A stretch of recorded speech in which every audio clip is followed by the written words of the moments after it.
Oke, selamat pagi. Assalamualaikum warahmatullahi wabarakatuh. Waalaikumsalam warahmatullahi wabarakatuh.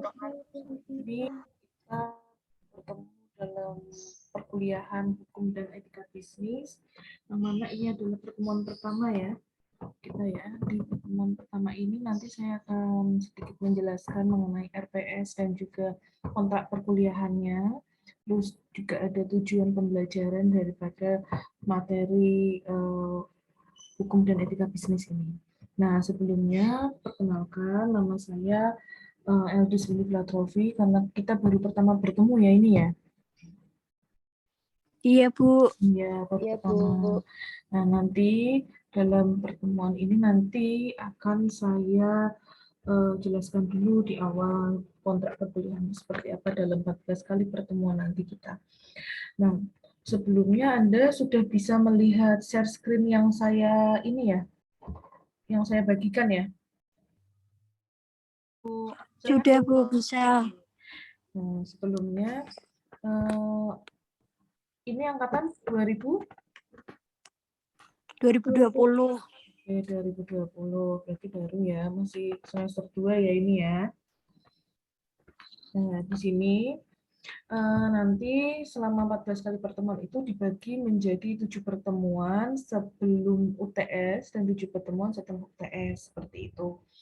Lalu di sini tujuan daripada perkuliahan hukum dan etika bisnis ini bisa Anda lihat ada beberapa kompetensi dasar dan juga ada materi pokoknya, kemudian juga apa sih sebenarnya tujuan daripada eh, pertemuan ini atau mata kuliah ini. Jadi ada tujuannya seperti itu. Nah, yang pertama Anda bisa lihat di sini. Untuk materi pokoknya nanti di pertemuan pertama hari ini itu ada pengertian etika, kemudian moral, seperti itu. Nah, tujuannya sebenarnya biar Anda itu tahu tentang bagaimana sih sebenarnya konsep dan juga gambaran tentang etika seperti itu di awal. Jadi nanti setelah ini akan saya share gitu ya PPT-nya, PowerPoint-nya, pengertian daripada etika itu sendiri seperti apa, kemudian juga moral seperti itu.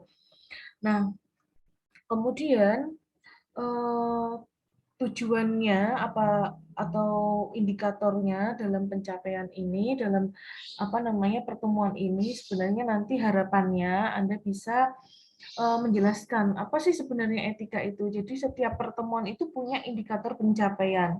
Jadi bukan cuma saya menjelaskan materi saja, itu tidak, tapi ada tujuannya yang ingin dicapai. Nah, di pertemuan pertama ini Anda diharapkan untuk bisa menjelaskan pengertian etika itu seperti apa, kemudian menjelaskan pengertian moral dan moralitas, kemudian ada peran dan manfaat etika seperti itu. Nah, nanti kita akan menggunakan acuan ini. Jadi nanti di 14 kali pertemuan ini ada di pertemuan kedua contohnya, nanti ada tentang hakikat bisnis itu seperti apa, karakteristik profesi bisnis, kemudian juga ada tanggung jawab moral dan sosial bisnis, itu ada tujuannya juga. Tujuannya Anda bisa baca di sini dan lihat, nanti akan saya share seperti itu. Nah, kalau nanti Anda bisa, karena ini kita pakai Zoom ya, nanti kalau Anda masuk ke LMS, Microsoft Teams, itu nanti sudah saya share semuanya di situ. Nanti akan saya berikan linknya. Jadi punya tujuannya masing-masing. Tidak hanya ketika kuliah selesai begitu aja, tapi tidak ada sebenarnya manfaatnya apa untuk saya, kan begitu ya, untuk Anda khususnya, bukan saya ya. Nah, jadi apa sih manfaatnya atau pencapaiannya ini sebenarnya apa, seperti itu. Untuk apa? Untuk diri Anda itu mendapatkan apa dari perkuliahan ini, seperti itu. Nah, nanti itu sampai di sebelum UTS ya, saya bisa share screen sini itu sampai 7 pertemuan ini itu nanti ada pembahasan kasus tentang yang terakhir ya di sebelum UTS di pertemuan 7 itu ada etika utilitarianisme semacam itu. Nah, nanti dari sini pasti ada pencapaiannya. setelah saya menjelaskan apa yang Anda dapat. Nah, seperti itu. Jadi, ini sebelum perkuliahan dimulai, selalu akan saya bacakan tujuan hari ini. Misalkan ya, di pertemuan pertama benar, pertemuan pertama itu ini pengertian mengenai etika. Nanti saya akan jelaskan tentang etika dan juga moralitas itu seperti apa. Nah, seperti itu. Kemudian pengalamannya selama Anda belajar di dalam tatap maya ini, apa yang Anda dapatkan? Oh, Anda bisa memahami tentang konsep dasar etika dan moral. Harapannya seperti itu. Dan juga memberikan gambaran tentang peran dan manfaat etika. Nah, nanti Anda bisa memahami setelah saya kuliah hari ini, saya bisa mengerti tentang etika dan moral. Nah, itu harapannya seperti itu. Nah, kemudian di sini nanti ditunjang ada PPT, terus nanti ada tugas saya berikan, kemudian ada apa istilahnya ya, kuis semacam itu, kuis atau responsi misalkan seperti itu. Nah, terus nanti ada tugas-tugas juga yang harus Anda kerjakan. Nah, untuk kontrak perkuliahannya selama 14 kali pertemuan itu Anda diwajibkan hadir di dalam tatap maya ini menggunakan misalkan Zoom atau nanti kita masuk ke Microsoft Teams seperti itu. Nah, selama 14 kali pertemuan itu kalau Anda mau izin itu bisa, tapi itu ada batasannya maksimal 2 kali. Nah, terus kalau untuk apalagi yang mau Anda tanyakan? Kontrak perkuliahan, khususnya kita bahas dulu kontrak perkuliahannya ya. Terus untuk nilainya itu biasanya kalau di UTS itu 40%. Kalau di UAS itu 60% bobotnya. Nah, itu dalam 40% itu termasuk nilai tugas, nilai kehadiran Anda, kemudian nilai UTS itu sendiri. Itu sama juga dengan nilai UAS, itu juga ada nanti nilai tugas, nilai keaktifan, nilai hadir, dan juga nilai UAS itu sendiri. Nah, dalam perkuliahan saya, selama 14 kali pertemuan ini, Anda diwajibkan untuk aktif. Jadi setiap kali saya bertanya, atau misalkan ada yang tidak bisa Anda pahami seperti itu, Anda bisa tanya langsung ke saya. Jadi keaktifan itu mempengaruhi nilai juga. Bukan hanya cuma tugas mengerjakan selesai di share ke email atau di share ke conversation Microsoft Teams semacam itu. Bukan cuma itu, tapi nilai keaktifan. Jadi ketika ada interaksi seperti ini, Anda bisa langsung diskusi seperti itu. Jadi tidak cuma satu arah saya dengan Anda saja, tapi Anda dengan saya juga ada imbal baliknya seperti itu. Jadi tidak cuma saya bicara tentang materi ini aja, kemudian saya menjelaskan tidak, tapi Anda bisa memberikan masukan atau mungkin memberikan pertanyaan seperti itu ya. Sampai sini ada yang mau ditanyakan nggak? Untuk saat ini belum ada, Bu. Sudah Oke. jelas. Sudah jelas ya, karena semua dosen di awal mesti menjelaskan mengenai kontrak perkuliahan. Nah, kontrak perkuliahan ini harus dia taati apabila ada yang melanggar, misalkan tidak menyalakan kamera atau mungkin tidak memberitahu ketika tidak masuk seperti itu atau tidak ada konfirmasi kalau hari itu tidak mengikuti perkuliahan, maka saya tidak akan mencatat kehadiran dia. Jadi langsung nilainya saya berikan keterangan alfa seperti itu. Walaupun katanya berangkat atau misalkan ada di sini tapi tidak nyalakan kamera, itu saya langsung beri keterangan alfa seperti itu. Jadi tidak hadir seperti itu. Termasuk tidak konfirmasi, itu langsung saya kasih alfa. Kalau misalkan dia konfirmasi, nah itu bisa saya tulis izin atau mungkin nanti sakit seperti itu. Jadi konfirmasi dulu. Nah, sebelum masuk di penjelasan materi, di kelas ini ada counting-nya apa enggak? Belum ada ya? Sepertinya enggak ada, Bu. Belum ada. Oke, Mbak Nurida Belum. ya. Kalau yang lain cowok ada nggak sih cowok di sini? Siapa?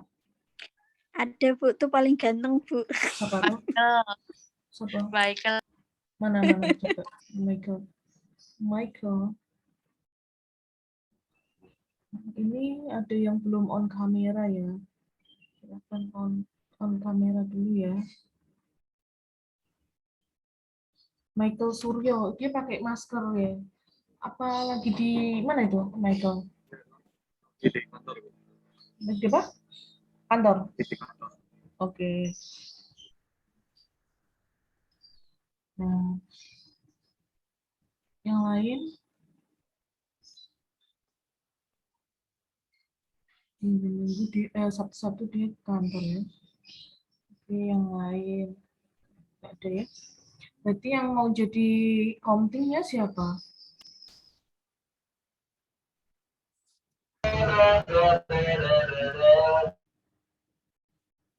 Ini dulu ya.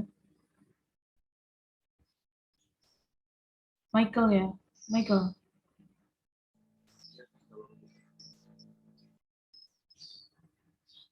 Michael mau?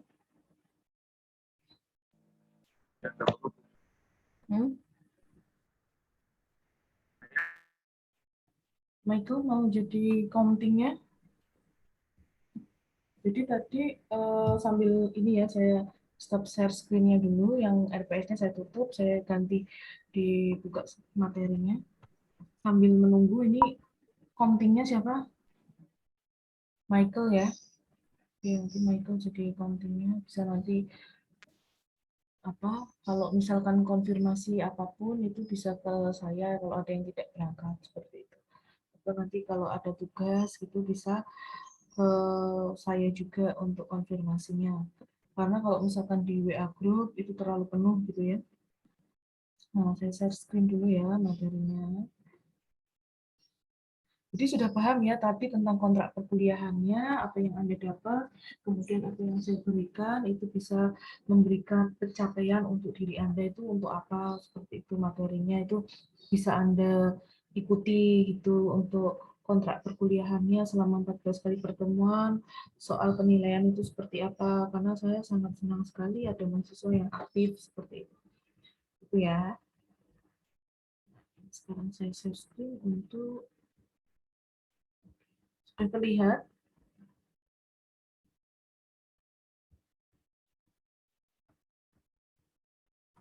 Sudah, Bu. Oke.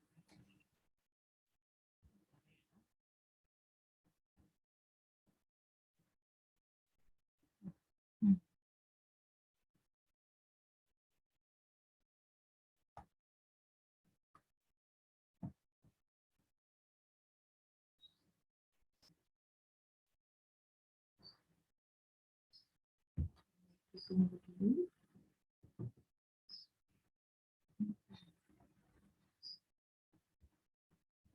Sudah terlihat belum? Di bagian apa? Pengertian etika dan moralitas, Bu. Nah ya, jadi kita akan membahas mengenai etika bisnis. Jadi kalau sudah pernah dengar, karena kalau hukum dan etika bisnis itu jadi satu. Jadi kita nanti akan membahas sedikit hukumnya, tapi kita tidak banyak membahas tentang hukum karena eh, hanya beberapa saja. Yang terpenting adalah di etika bisnisnya kita. Nah, kemudian kita lihat di situ, sudah terlihat ya di share screen-nya. Di share screen itu Anda bisa lihat pengertian mengenai etika ya. Betul ya, di situ ya. Iya, Bu. Nah, Anda bisa melihat di situ sebetulnya etika itu berasal dari bahasa Yunani. Yang kadang kita pernah atau sering mendengar etika. Kadang kan Anda bilang, kamu tidak punya etika seperti itu. Nah, kadang kita nggak tahu itu bahasa apa, dari mana asalnya kan gitu ya. Nah, etika itu berasal dari bahasa Yunani yang artinya adalah ethos, yang berarti adat istiadat. Nah, kemudian etika ini berkaitan dengan kebiasaan hidup yang baik atau baik pada diri seseorang atau pada masyarakat.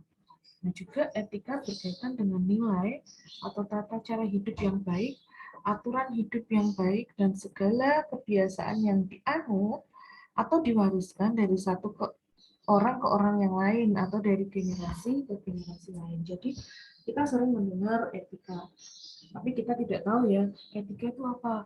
Kalau biasanya kita mengatakan etika itu sopan santun, dia tidak punya sopan santun atau adab. Nah, benar memang etika itu berkaitan dengan adab istiadat, yang mana berasal dari bahasa Yunani ya, artinya etika itu bahasa Yunani, ethos, seperti itu.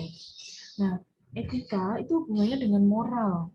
Jadi moralitas itu juga berasal dari bahasa Latin yang artinya mos atau jamak, yang sama juga artinya adat istiadat atau kebiasaan. Kemudian pengertiannya dari etika dan moral itu sama-sama memiliki sistem nilai tentang bagaimana sih manusia itu harus hidup yang baik sebagai manusia yang telah diinstitusionalisasikan dalam sebuah adat kebiasaan yang kemudian terwujud dalam pola perilaku yang ajak atau tetap stabil gitu ya, dan terulang dalam kurun waktu yang lama sebagaimana layaknya sebuah kebiasaan. Jadi etika moralitas itu adalah adat kebiasaan atau adat istiadat atau kebiasaan. Nah, jadi pasti beda ya antara adat istiadat atau kebiasaan orang timur dan orang barat. Nah, itu pun juga berbeda karena apa? Karena generasi yang dahulu seperti itu, yang turun temurun gitu, itu kan juga sudah beda memberikan nilainya atau adat istiadatnya itu sudah berbeda. Jadi antara timur dan barat, orang-orang yang berada di timur, kalau Indonesia itu kan biasanya orang timur seperti itu, terus kalau orang barat itu cenderung orang-orang dari misalnya dari luar negeri seperti itu, misal Inggris atau mungkin Belanda atau manalah gitu, orang-orang barat seperti itu beda karena yang diwariskan itu berbeda, yang diberikan generasi sebelumnya itu juga berbeda.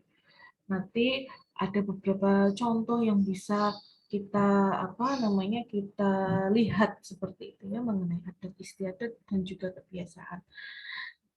Nah, contohnya lagi ini pengertian daripada etika. Etika ini sendiri memiliki arti bahwa etika memiliki perbuatan standar yang memimpin individu dalam membuat keputusan. Kemudian etika itu studi atau ilmu mengenai yang benar atau yang salah serta pilihan moral yang dilakukan seseorang. Kemudian keputusan etis itu termasuk daripada pengertian etika itu suatu hal yang benar mengenai perilaku standar. Jadi etika itu sendiri, kita belum bicara mengenai etika bisnis, tapi kita melihat dulu tentang etika. Kadang kita sering sekali mengatakan etika, tapi kita tidak tahu artinya itu apa, kan gitu ya. Jadi ini bisa dilihat bahwa etika itu adalah ilmu juga mengenai yang benar dan yang salah. Jadi seperti itu. Kemudian ada perbuatan standar yang memimpin individu dalam membuat keputusan. Anda bisa melihat ya. Nah, sekarang baru masuk di etika bisnis. Kalau tadi kita punya pengertian mengenai etika, sekarang kita menggabungkan dengan yang namanya bisnis. Lalu etika bisnis itu apa sebetulnya? Etika bisnis itu adalah keseluruhan dari aturan etika yang tadi sudah kita bahas, baik yang tertulis maupun yang tidak tertulis, yang mengatur hak dan kewajiban produsen dan konsumen. Karena kita bicara bisnis, berarti ada dua hal yang tidak boleh luput daripada bisnis ini sendiri, yaitu antara produsen dan konsumen.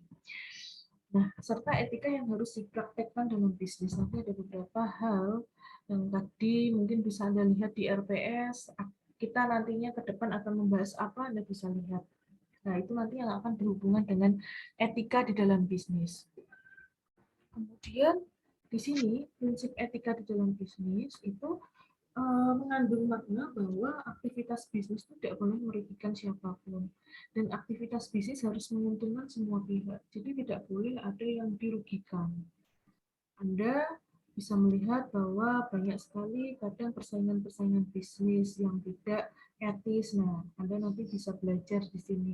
Yang etis itu seperti apa? Nanti Anda bisa lihat dulu materi yang yang saya tulis di RPS itu ada beberapa hal.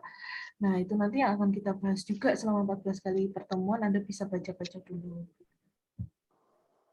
Jangan lupa juga ada satu buku yang bisa menjadi referensi Anda, itu bukunya K. Bertens, itu tentang etika bisnis ya. Itu yang paling simple, Anda bisa baca itu. Walaupun Anda online, tapi Anda bisa tetap membaca buku ya.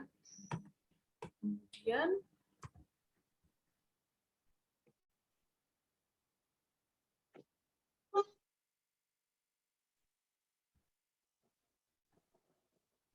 nah, ini nanti kita akan bicara tentang hukum dan etika.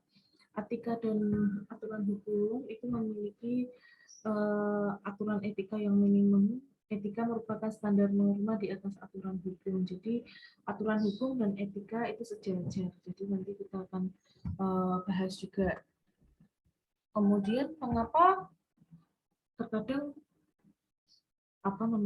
kita juga berpikir sebenarnya kenapa sih bisnis itu harus beretika seperti itu. Nah, sampai sini mungkin ada yang bisa menjawab sebelumnya. Kenapa bisnis harus beretika?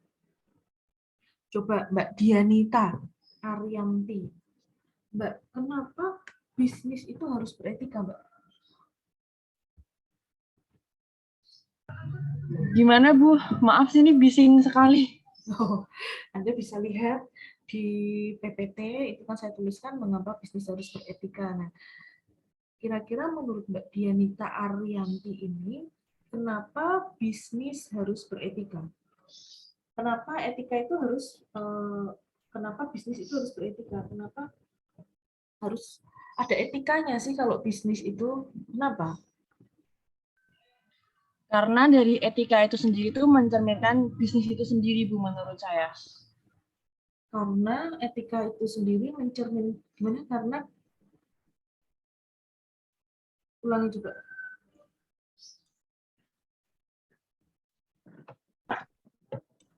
Halo, bisa dengar suara saya? Mbak Dianita? Halo Bu, kedengaran nggak suara saya? Ya, coba tadi putus-putus, silahkan. Tadi diulangi jawabannya. Ya menurut saya kenapa bisnis harus ada etikanya tuh karena dari etika itu sendiri kita tuh jadi tahu bisnis itu seperti apa. Dari etika itu sendiri kita tahu bisnis itu seperti apa. Dari etika itu saya tahu bisnisnya seperti apa. Kok saya agak kurang ini ya, bisa menangkap ya bahasa itu. Dari etika itu saya bisa mengerti bisnis. Mungkin nanti bisa disederhanakan lagi ya. Nah, kalau Mbak Naimatul Khoiriyah gimana?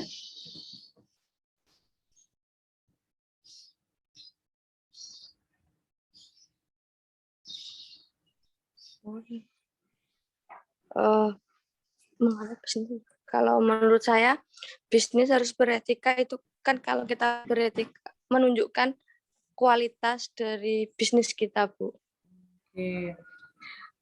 Maksudnya tadi kalau kita beretika itu justru menunjukkan bahwa bisnis kita itu sebenarnya punya kualitas seperti itu ya, Mbak Naimatun ya. Iya, Bu. Oke, nggak apa-apa, salah tuh nggak apa-apa, dijawab aja daripada diam.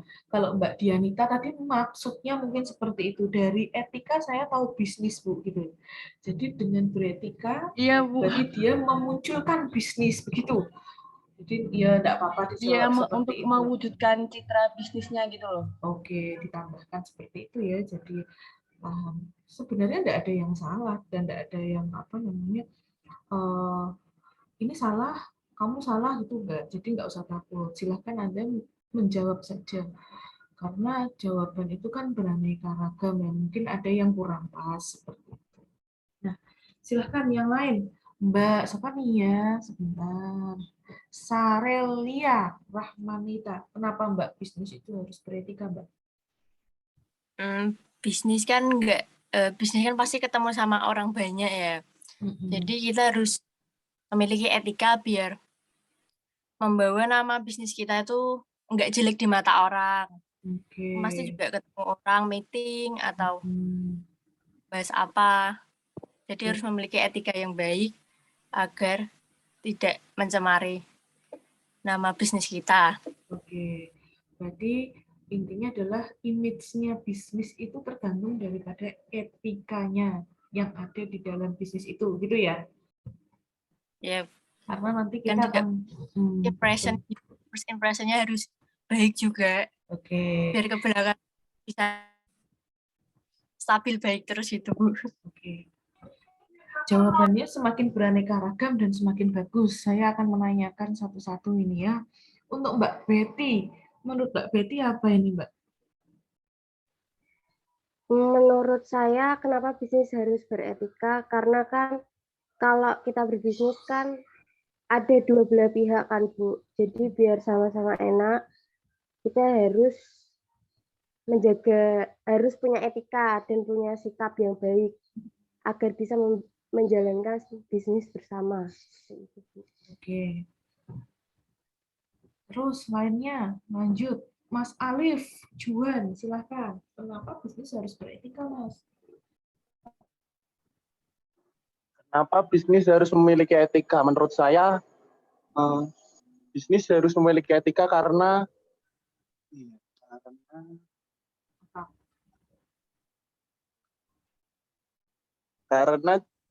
bisnis itu untuk mencari keuntungan semata. Itu juga Oke. Jadi bisnis itu untuk melihat mencari gimana? Untuk mencari keuntungan. Jangan mencari keuntungan semata atau mencari keuntungan semata gimana? kan mencari keuntungan semata, di sana juga ada tanggung jawab, ada yang Oke. hanya Mm-mm. harus melihat aturan dan hukum yang berlaku juga, bersikap gitu. betul bersikap.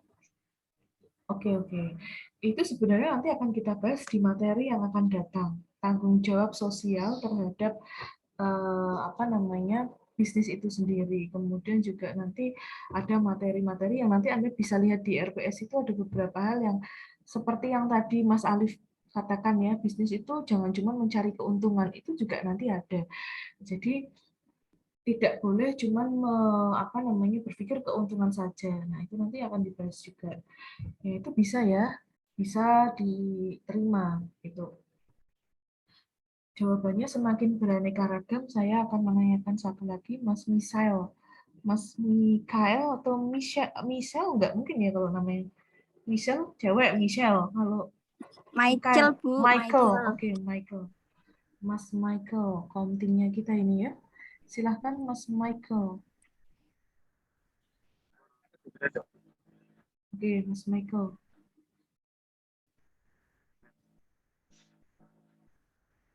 Apa Mas? Halo, Bu, suaranya kedengaran nggak ya? Dengar dong, tadi belum ngomong kok. Oh ya, ini soalnya ada bersihin AC di belakang. Oh, oke, silahkan. Apa Mas? Ini ya pertanyaannya itu ya, mengapa bisnis harus beretika? Kenapa? Kalau menurut saya lebih ke sisi apa? Dari bisnis kan pasti memerlukan customer ya, Bu, ya. Dimana customer pun juga pasti memilih bisnis yang akan dibeli ataupun perusahaan yang akan dibeli gitu ya, produknya pasti melihat dari segi etika bisnisnya juga, terutama di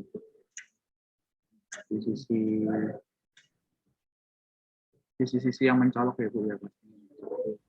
Mungkin kalau manufaktur pasti seperti pengolahan limbah dan lain sebagainya juga.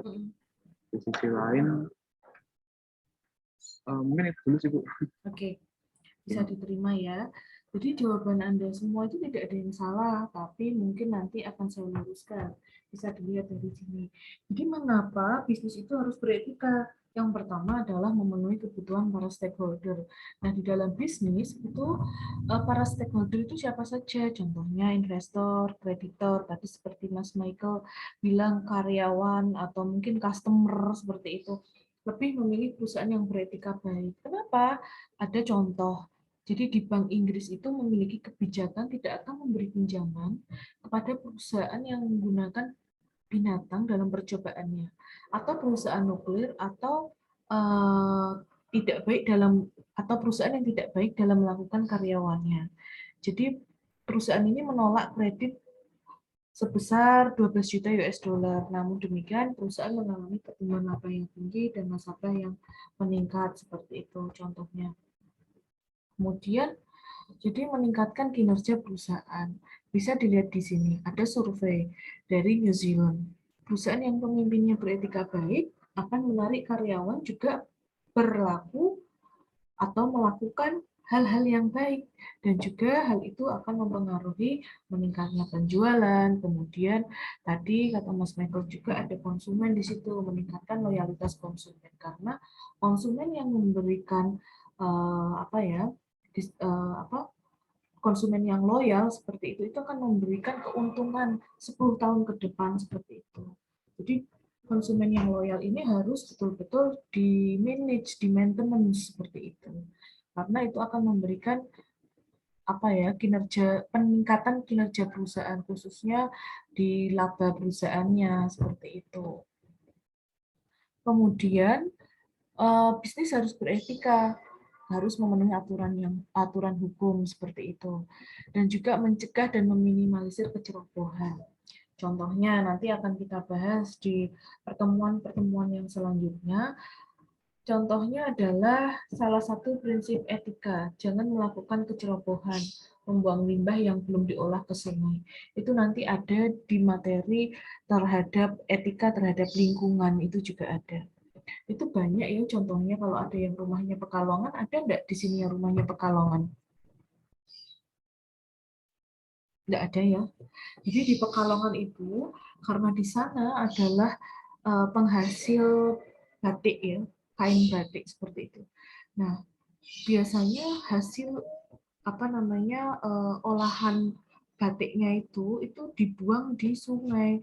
Jadi orang itu kalau melihat sungainya itu kotor, itu mereka malah senang.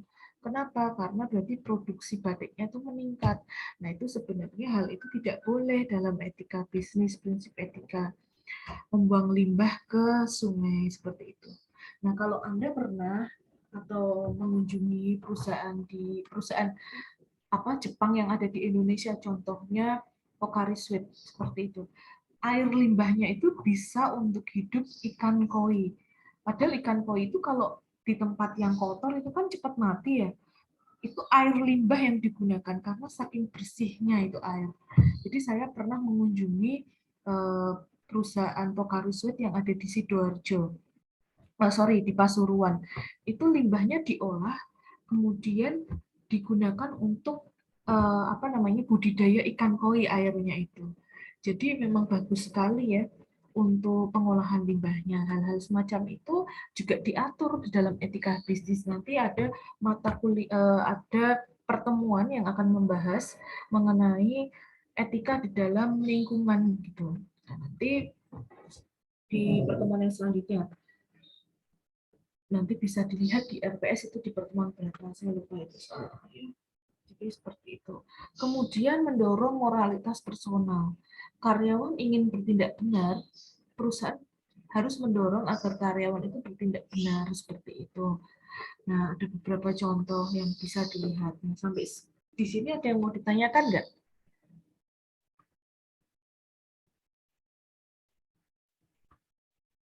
Belum, Bu. Belum ada ya?